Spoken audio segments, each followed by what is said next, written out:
Without further ado, I'd like to introduce our speaker for today, Deepak Joshi. He is one of the newer specialists that we have. He is our K-State Precision Ag Specialist. So the topic today that he is going to be covering is on precision ag tools. So I know you all probably have a lot of different questions, different things that you've used, and different ideas that Deepak has some ideas for us. So his research basically focuses on precision ag and some of those on-farm decisions that you have to make in using some sensor-based technology, which might include drones, satellites, sensors, even the open access data. So by using maybe this information, you can gain some knowledge on how to use those, and especially the new AI information that's out there, to maybe help you in your decision making and to do the best that you can with your agricultural practices. So without further ado, I'm going to stop sharing mine so Deepak can put his slides on for us. And remember, you guys should have copies of those slides that you can follow along and take notes. All right. Thank you, Sandra. Can you see my PowerPoint? Yes, we can. Looks good, Deepak. All right. Thank you. So I can good to go? Yep, good to go. All right. Okay. Thank you so much, Sandra. Hi, everyone. My name is Deepak Joshi. I'm assistant professor and precision ag specialist at Kansas State University. Today, I will talk about the leveraging precision agriculture tools. Before I start my talk today, just want to give the overview of my talk. I will begin with the introduction, a brief discussion about the precision ag and how it works. And then I'll also give some historical background of the precision ag as well, and how it evolved from the long time ago. And then I will also discuss about some real world application of the farming. In more detail, we'll discuss about the different tools and components that are used in the precision agriculture, and along with some challenges on the adaptation side and the future trend in the precision agriculture. And at the end, we'll have a question and answer section as well. So with that, before I go more detail into my talk, I want to start first with my one of question survey question actually. So the question is, what comes to your mind when you hear the term precision agriculture? So for this question, we have a 6 option: GPS guided tractor, first option. Second option is drone and remote sensing. Third option is variable rate technology. Fourth is yield mapping. Fifth is AI and data analytics. And sixth is other. So you can choose any of the option from these 6 options. So Okay, question so is, we'll what give them a little come bit to more your mind? time.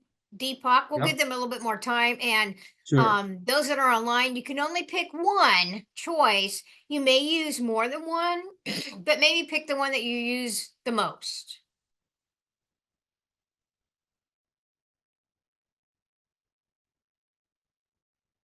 We've got answers coming in here, guys, so we'll give you about 5 more seconds to go ahead and get your answers in, and then we will show everybody what the results are. Okay, I'm going to end the poll now, and here are the results. Yeah, thank you. It's Is that great, what you actually. expected, Deepak? Yeah, this is really great, actually. Variable rate technology, almost 76% of the answer is it's a huge. Actually, this is really good. And variable rate technology, we'll discuss more on this technology today. I have some more detailed discussion on this one. So variable rate technology, which is used based on the different productivity zone in the field, we can apply the different input in the agriculture field on the based on the different productivity zone. So that's a great answer actually there. Thank you. With that, I want to start my talk. first I will give the brief introduction on the precision ag. So when we talk about the precision ag, it's a precision ag is another way of the smart farming. Actually, it's a way of smart farming. Precision ag is all about the application of the modern technology and how we can apply those technology to optimize the resource and also to increase the productivity and improving the sustainability. So precision ag is all about integrating different sensor technology and modern technology to get the greater benefit and also conserving the resources. So that's the main definition of the precision ag. But there are so many different definitions as well. So overall, the main theme of the precision ag is optimizing resource and getting the more profit and bringing the sustainability. Therefore, goal of the precision agriculture is optimization of the return on the input while preserving the resources. And when we talk about the precision ag, especially it's work in a three different step. So first step is observing the field variability. Field variability that means in the crop or soil or weed or water, disease or insect or anything. So first is observing and identification of those variability within the field actually. And after observing those variability, the second step on precision ag is measuring and quantify those variability. Using different tool, precision ag tool, we can measure those variability and quantify how much variability we have in our field. And after the measurement and after the quantification, the third last step is making the recommendation, making the decision based on the quantification of the variability. So precision agriculture involve three different important steps. First is identifying the variability and then quantifying those variability where we have in the field. And then based on that identification and quantification, making the decision, right decision for our farm is the precision agriculture. And as I mentioned the variability, so I want to go a little bit more detail on the variability with an example. This is a field from my previous study, corn field. You can see different color on the field. Those different color is a different soil type within the field. And also you can see the topographic variation on the same field as well. And this is the yield map of the same field, corn yield map. This is a corn field. And this yield map give you the information about the variation on the corn yield actually within the field. So when we talk about the variability, there are different factors affecting the variability. So for example, here, the blue colored circle in the field, those are the summit part of the field that are on the higher elevation. And these blue color have the same soil type. You can see on the left side of the map. And those high and top part of the field have a low moisture content because of the higher drainage. And also because of the higher drainage, there is a low nutrient availability as well. And as a result, you can compare the yield on those area here on the right side of the map. There is a reduction in the crop yield because there is a less soil moisture as well as a less nutrient content. So this is one variability. And another in the same field, the yellow circle areas on the left side map, you can see the lower elevation, those yellow circle area those have higher moisture content. It's because of the greater retention from the runoff as well as a greater nutrient content as well. And those areas have a higher moisture nutrient content and are in the lower elevation of the field. And when you compare the yield on the right side of the map, you can see there is a high corn yield on those areas.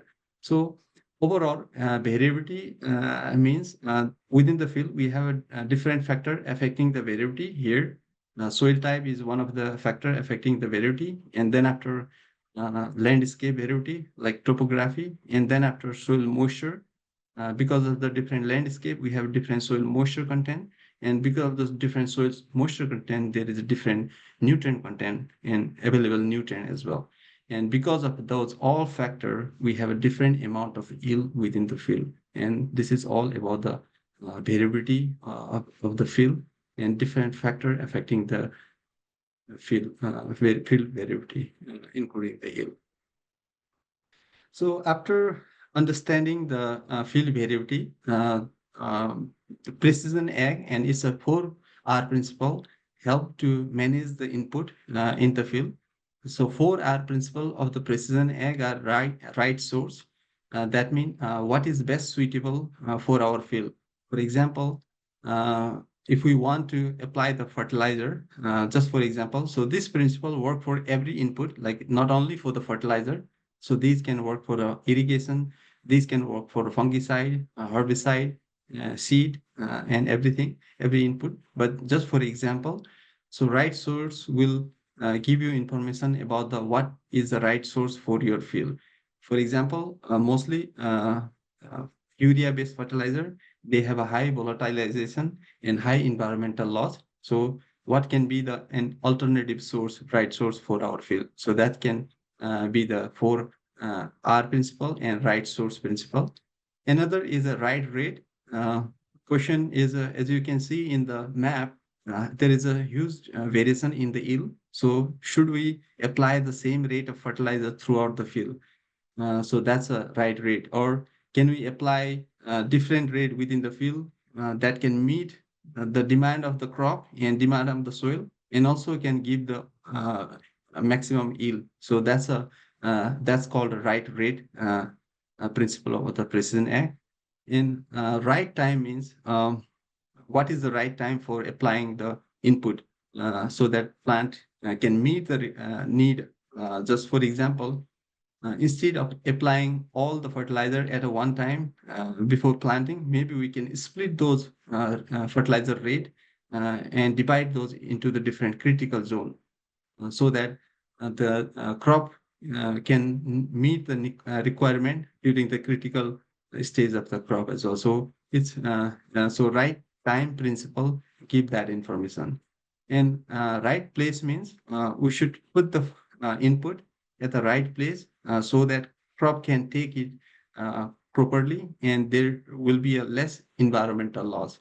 If we want to broadcast the fertilizer, maybe that will be not reachable to the plant sometimes. So maybe if we can use the uh, right place principle and put the input quite closer to the root zone of the crop so that crop can take input adequately, and also there will be the less environmental loss as well.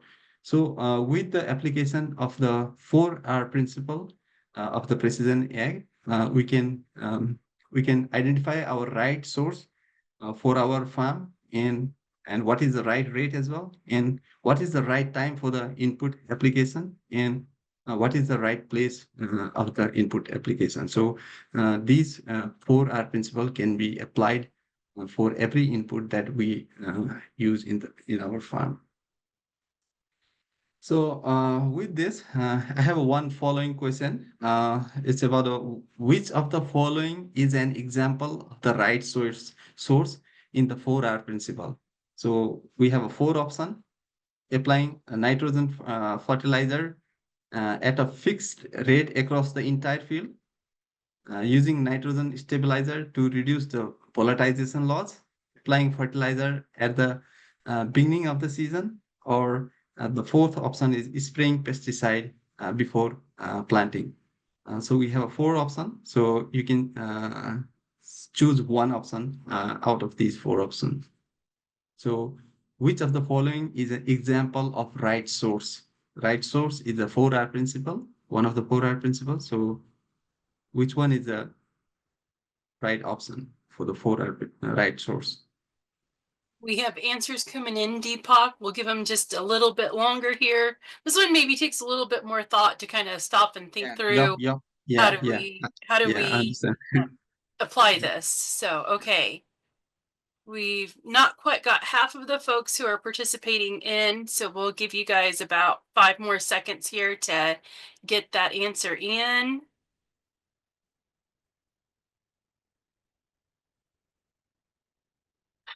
Apparently saying 5 seconds was enough to stop everybody from giving us answers. There we go. We've got a few more rolling in here.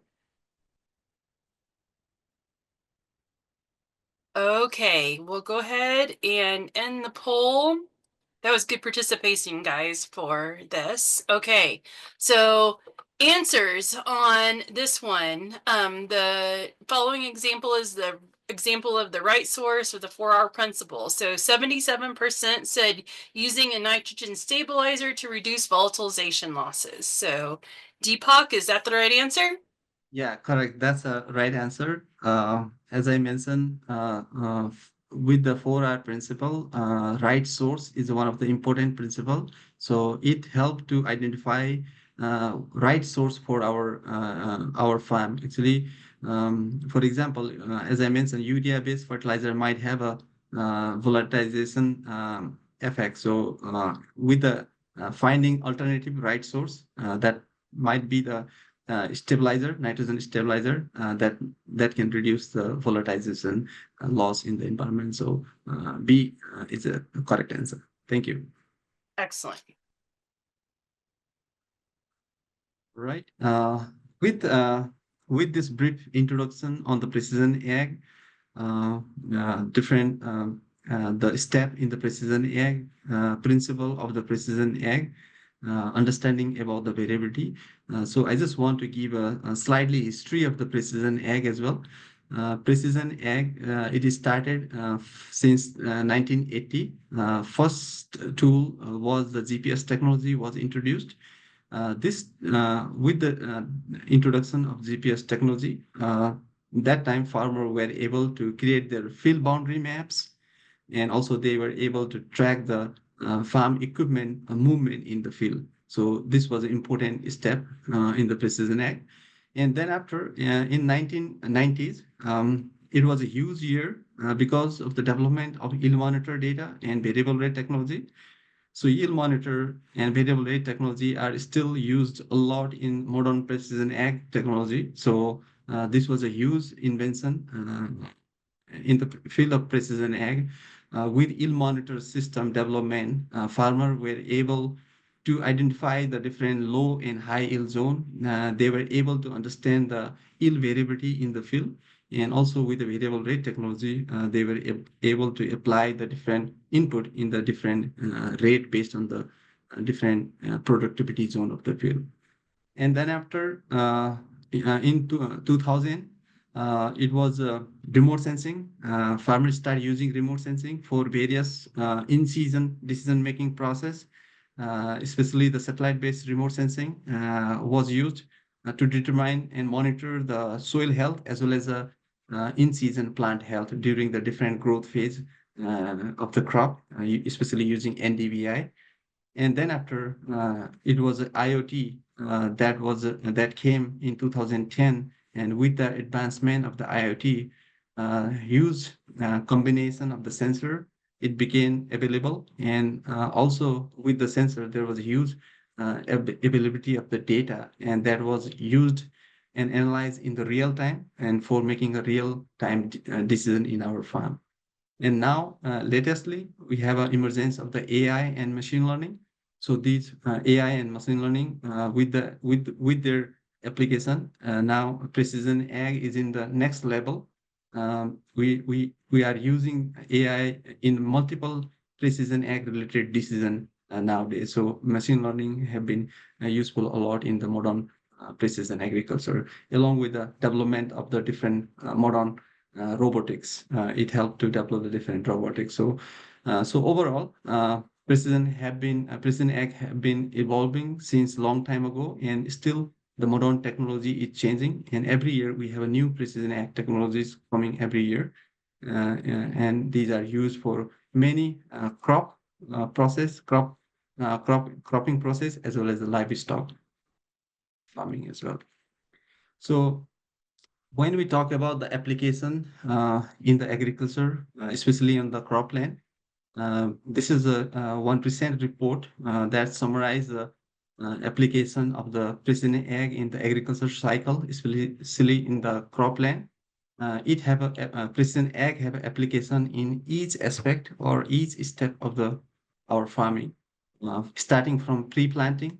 Precision ag is used. Different sensors are used in the precision ag to understand the pre-planting soil nutrient condition, pre-planting soil moisture condition with the help of the different sensor, and also it helped to select the best seed that can fit for our farm. And followed by the pre-planting. During planting time as well, we use lots of precision ag tools. For example, in traditional farming, we apply the seed uniformly. We plant the seed uniformly throughout the field. But with the modern precision ag technology, we can use the variable seeding rate technology, and based on the field condition, we can see the plant in the different rate within the field as well. And third, input application. As I discussed earlier, with the 4R principle, we can use the 4R principle in fertilizer application, herbicide application, and pesticide application, and in multiple input application. And based on the target application, we can conserve our input resources during the application during the mid season of the crop, and conserve our environment as well. And not only during the application side, precision agriculture we have been using a lot during the harvesting as well. Modern yield monitor system, they record the yield data throughout the field and give us the record about the field yield variability.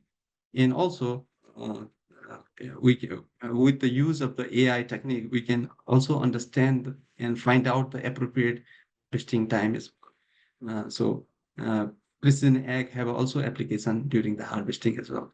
And not only from planting, input application and harvest, we use the precision ag after the post season as well, after collecting all the data throughout the season about the planting, input, and harvest. Now we evaluate those data using precision ag tool and make the economic analysis, and also make the decision for the next season as well. So during the post-season evaluation as well, we have been using precision agriculture in the crop.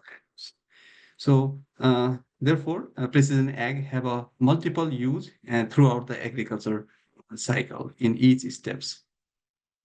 Not only the crop cycle, precision ag has a huge application in the livestock as well.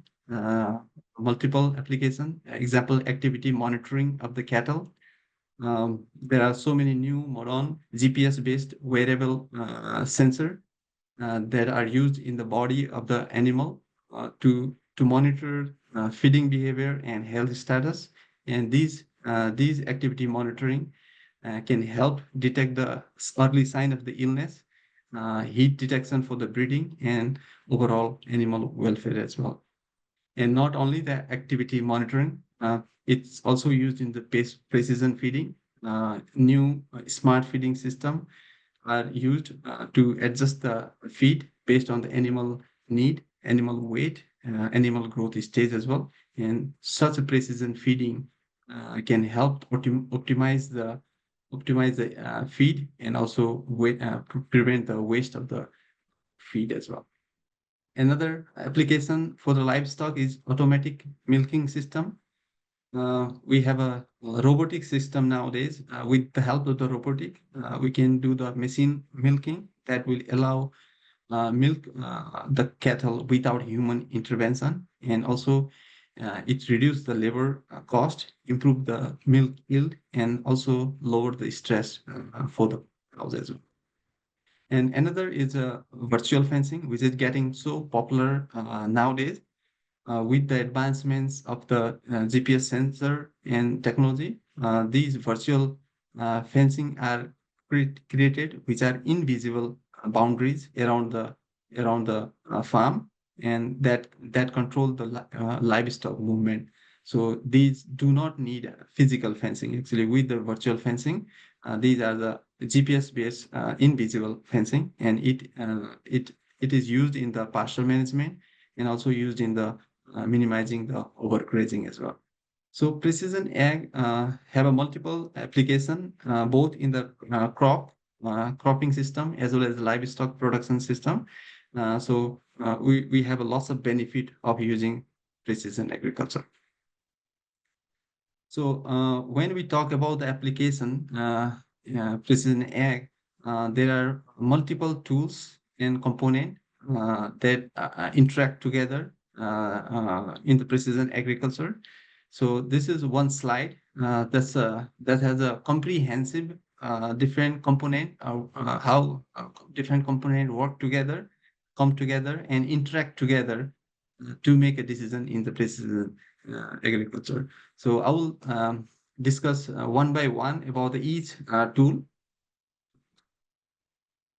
So first tool here is a ground-based sensor in the data.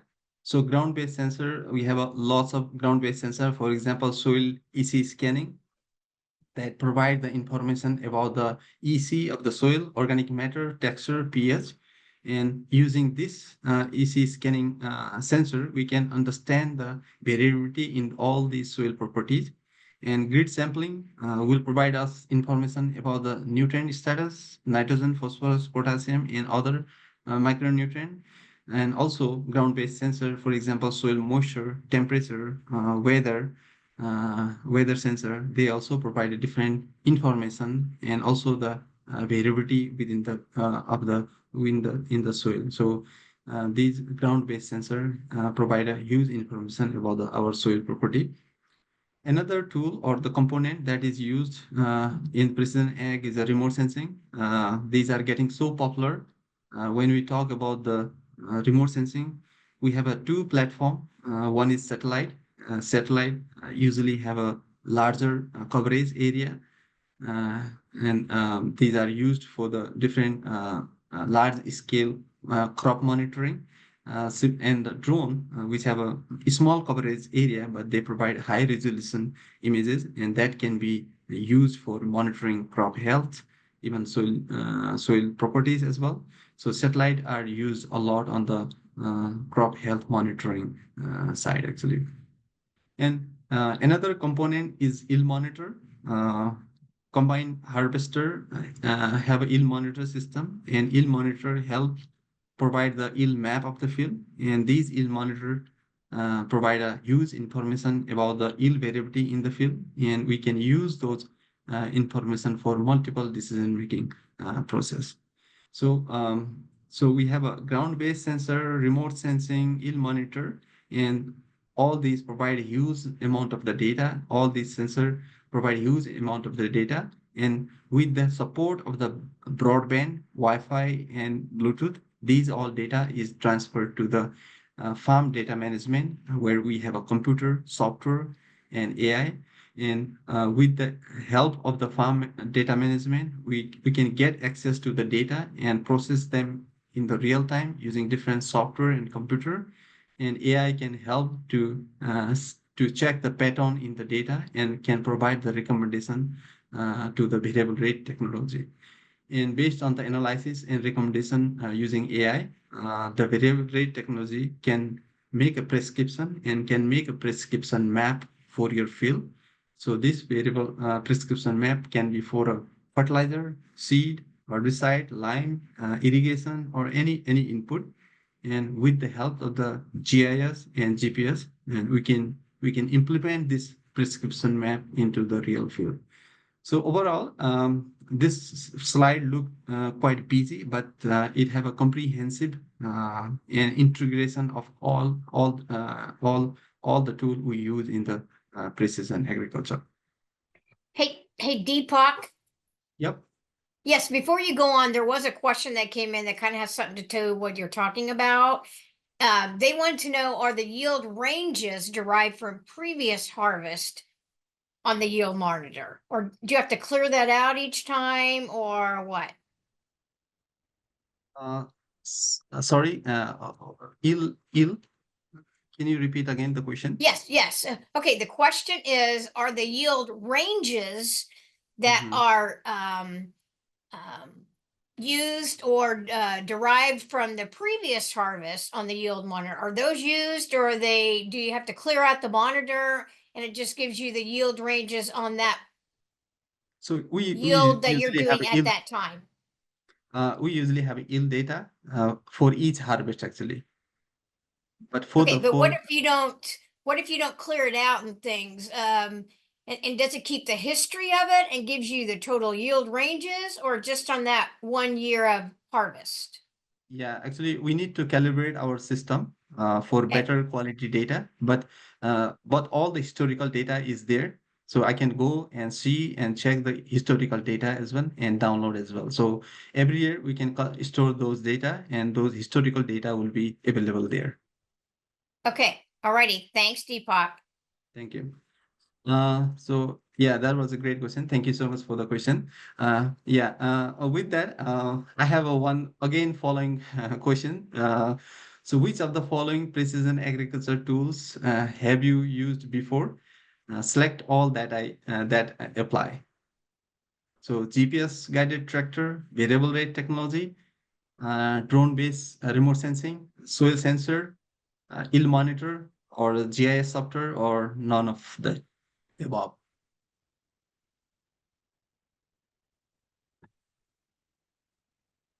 Okay, the poll has been launched. We have answers flooding in, so good job, guys.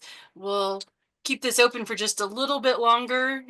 So many different types of precision ag tools that folks may have used at some point: GPS guided tractors, variable rate technology, drone-based remote sensing, soil monitor or soil sensors, excuse me, for moisture and nutrients, yield monitors, or GIS mapping software. Okay, we'll give you just a couple more seconds to get your answers in here.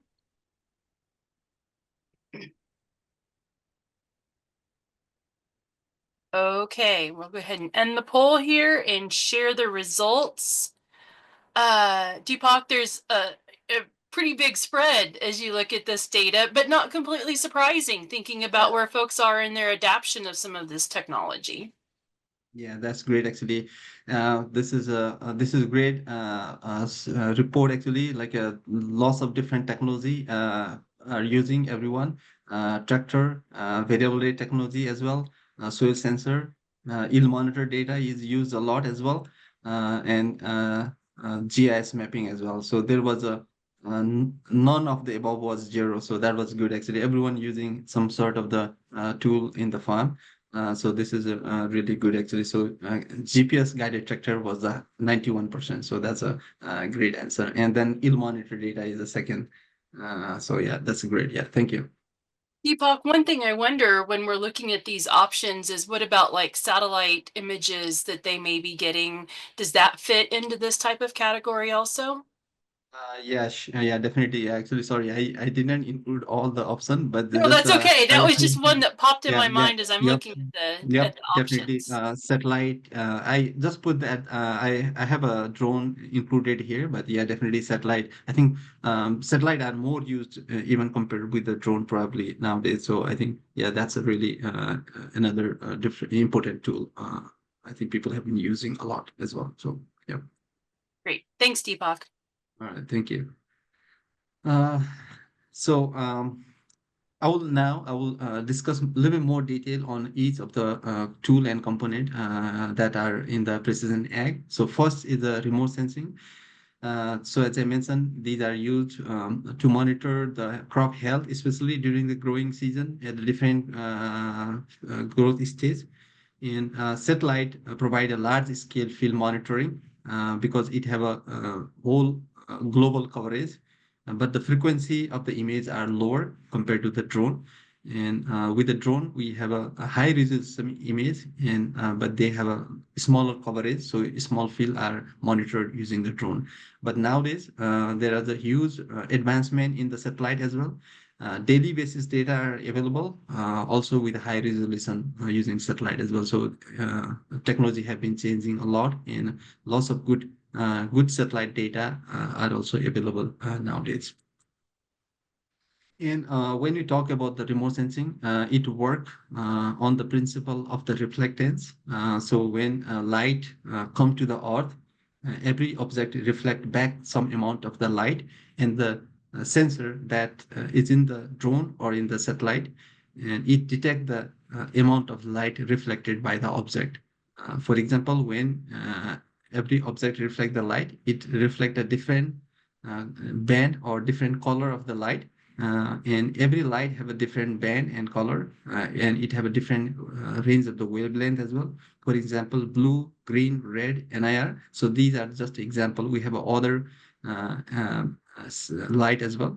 But for agriculture purpose, NIR light is really important, but which is not seen by human eye. But sensor in the drone or sensor in the satellite can detect the NIR that is not detected by the human eye. So based on the how much NIR light is reflected, we can study about the object, study about the plant, study about the soil, and also understand about the within field variability as well. So this is the working principle of the remote sensing and in the agriculture.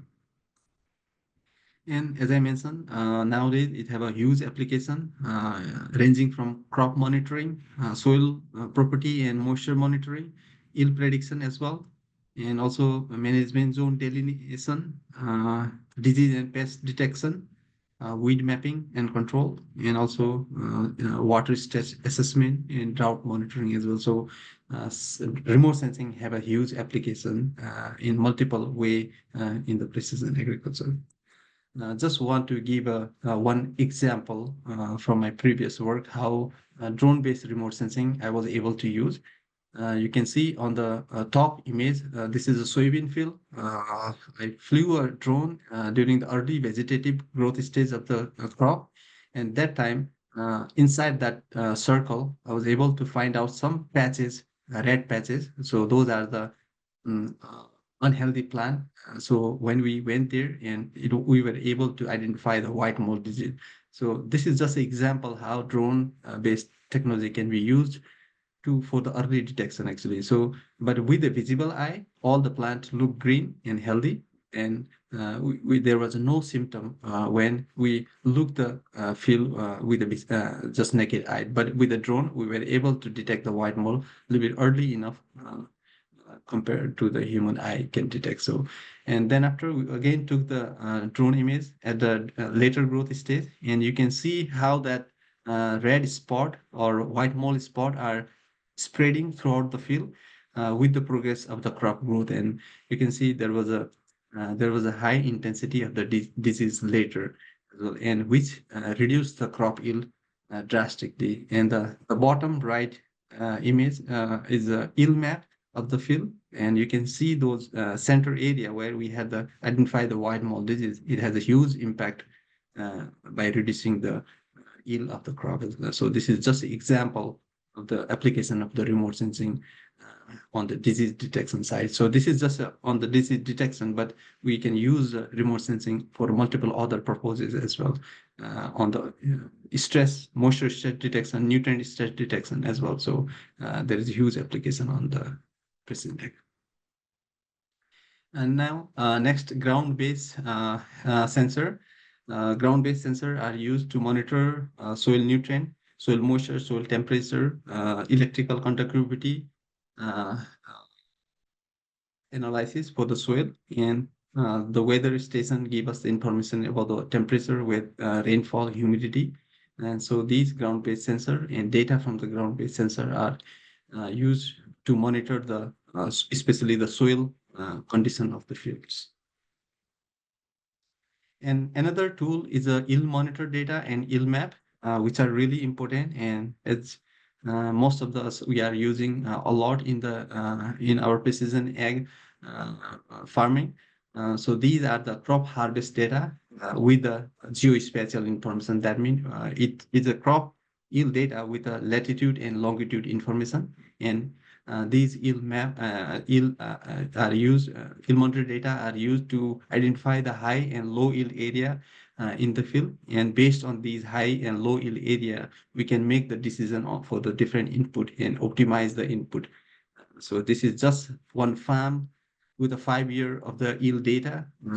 So this can provide yield variability within the field as well as yield variability between the year as well. So these also can be combined. All 5 year of the data also can be combined together to create the productivity zone of the field as well. So yield monitor data is a really important tool in the precision agriculture.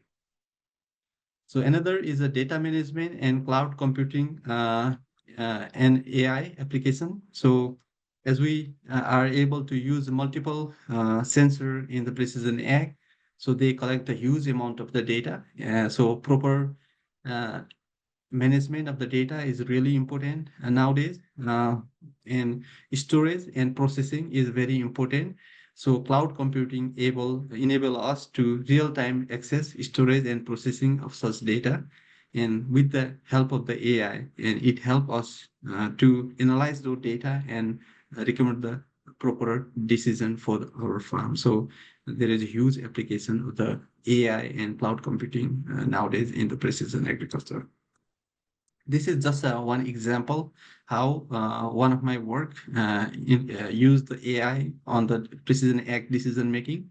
So I combined different data source together, yield monitor data, topographic data, soil data, and satellite data into the different AI-based model to predict the corn.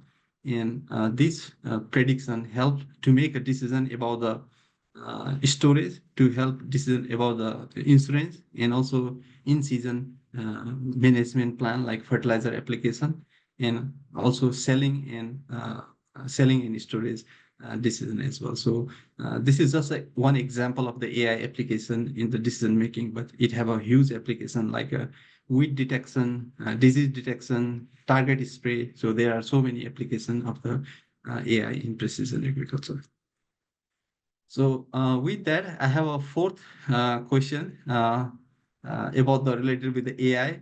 How much do you trust AI in decision making?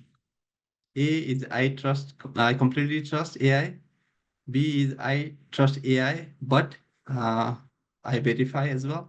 C is I'm somewhat skeptical and use it cautiously. And D is I do not trust AI.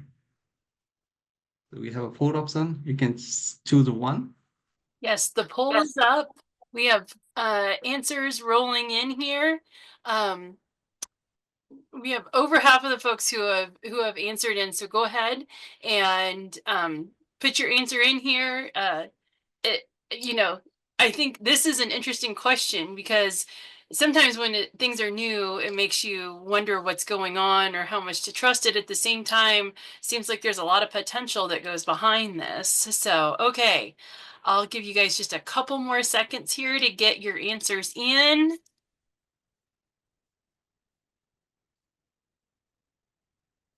And I might have biased everybody with my statement right there, Deepak. Sorry about that. No, that's a really this is I'm quite curious about this answer as well on this question. Okay, we'll go ahead and share the results here. So we have nobody who completely trusts it.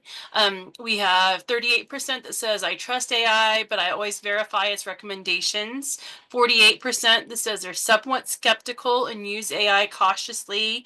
And 14% that says I do not trust AI and prefer traditional decision-making methods.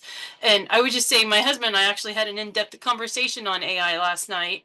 And what our comfort level is, and a little bit blown away sometimes by the stuff that we see generated when we just put a few words in to generate images and things along those lines. So Yeah, thank you, Zini. Yeah, this is a really great answer actually. Yeah, uh,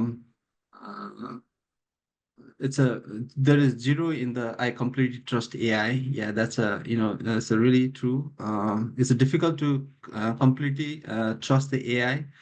So we should know how to use it, and we should use it quite carefully as well. So this is a really good answer. Okay, yeah, thank you. So the next tool on the precision ag is a variable rate technology. When we talk about the variable rate technology, I think most of us use this technology. So just want to discuss a little bit more detail. This is a cornfield. You can see here the average yield of the field is 150 bushel per acre. And using this average yield, if we calculate the amount of nitrogen fertilizer needed for this field will be the 180 pound nitrogen per acre. So this will be the uniform application of the nitrogen fertilizer throughout the field. But when you look more deeper into the field, these blue circled area, these are the area which have a slightly higher yield compared to the average yield of the field. So these area have around 215 bushel per acre. So if we calculate the nitrogen rate for this area, so it will be 258 pound nitrogen per acre. And when we compare the uniform application, which is it is really low amount based compared to the yield goal for this region. So applying 180 pound nitrogen will under fertilize this area. And we have some area with a circle with a round like dark color line, and these are the really low yielding area, and the average yield is 100 bushel per acre. And using this yield goal, if we calculate the required nitrogen amount, which is 120 pound nitrogen per acre, so if we apply 180 pound nitrogen per acre on this field, this area will be over fertilized. So I have another interesting example of the variability. So this is a wheat field in the Kansas. In the brown color are the wheat crop, and you can see some green plant as well. These are the wheat.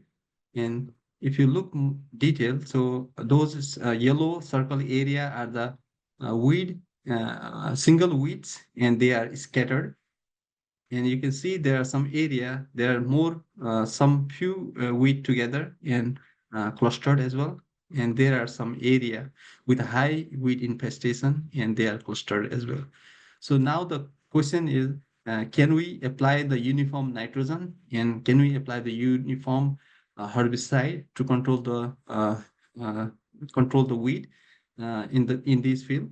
So if we apply the uniform input application on these area, some of the area may lead to under application and some of the area may lead to the over application as well by failing account of the field variability. So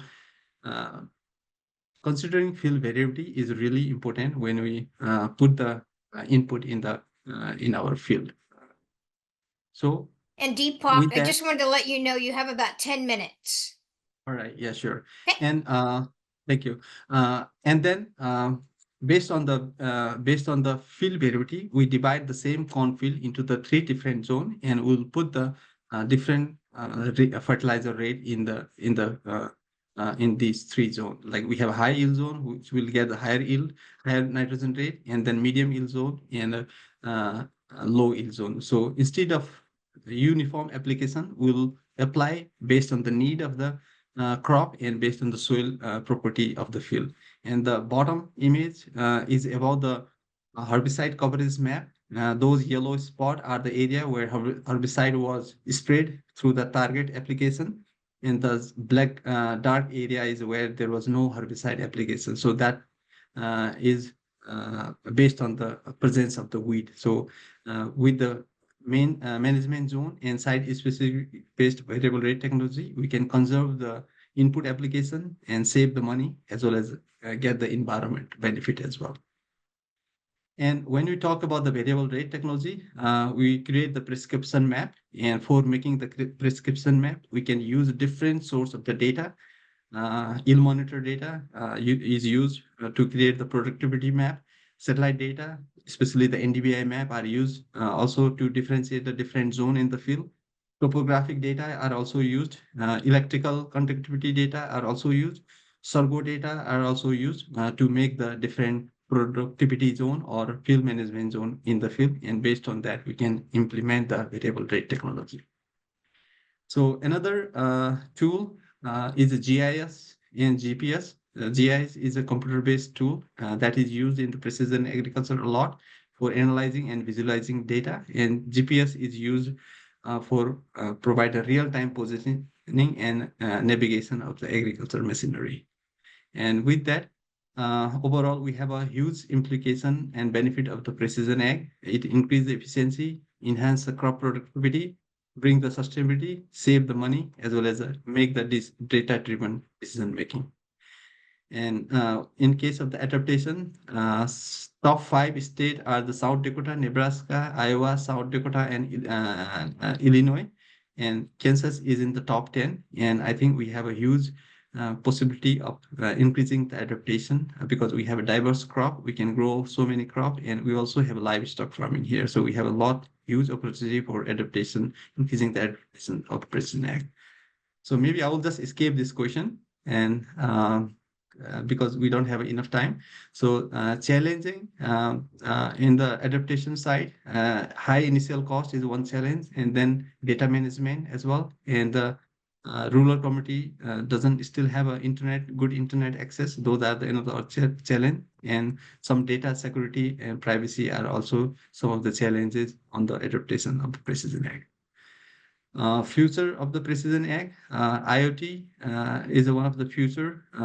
With the advancement of IoT, we have a sensor and huge data collection, and it can help to make the real analysis at a real time as well as recommend a real decision at the right away. Digital twin, these are the virtual simulation of the crop or soil in the field, and based on that, you can create different scenario and of the input, and you can see the how your farm will perform based on the different scenario. 5G connectivity is a fast internet, and then robotics are also the uh, uh, future of the precision agriculture. So with that, thank you so much. And here is my contact information, and I would be happy to take any question if you have. Thank you.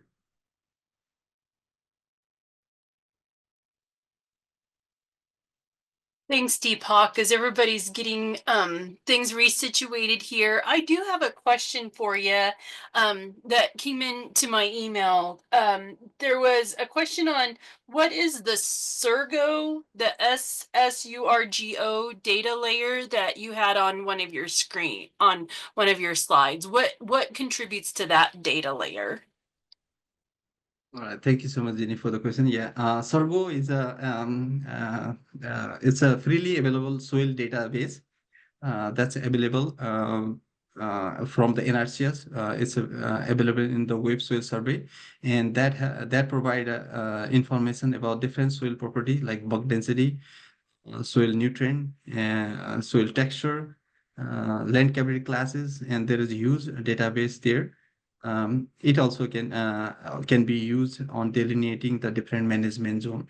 But we still need to check how efficiently that can be applicable in creating the management zone. I have done some work on the using Sargo data on the and creating the management zone. There are somehow some applicable as well. Great. Thanks, Deepak.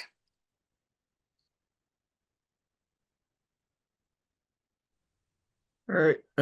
We do have a couple more that have came in. Is there a pre-built fertility equation to use for ag leader SMS systems?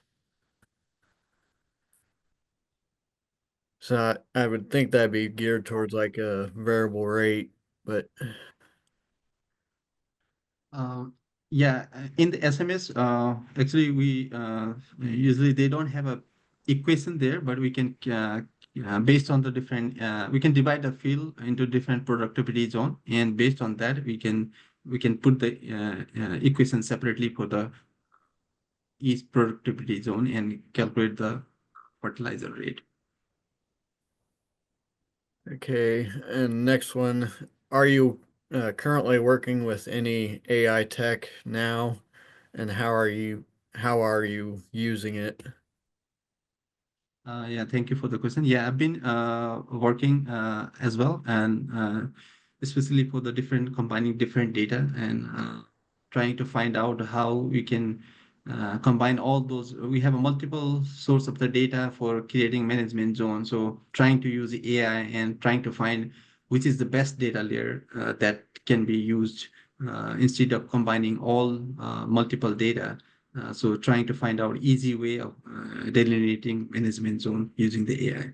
And also I'm interested some future work probably on the nitrogen management, robotics, and those things. We'll be working soon on those as well. Okay. Is there There is one hand up. Scott, I unmute or allowed you to talk. So if you want to unmute and ask your question, that's fine. Anybody else who wants to do that, go ahead and put your hand up. We'll turn things on so that that way you can talk. Scott, you'll have to unmute yourself on your end, but I set it so that you can unmute and ask a question.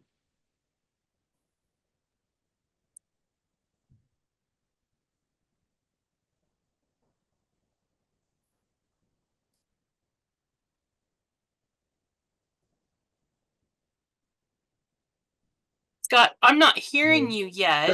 He says that he accidentally hit it. So, Oh, no problem. No problem. is there any questions on YouTube, Aaron? No questions on YouTube at this time. Okay. Marvin, No. I saw that you popped on with your hand up for real quick. Did you have a question?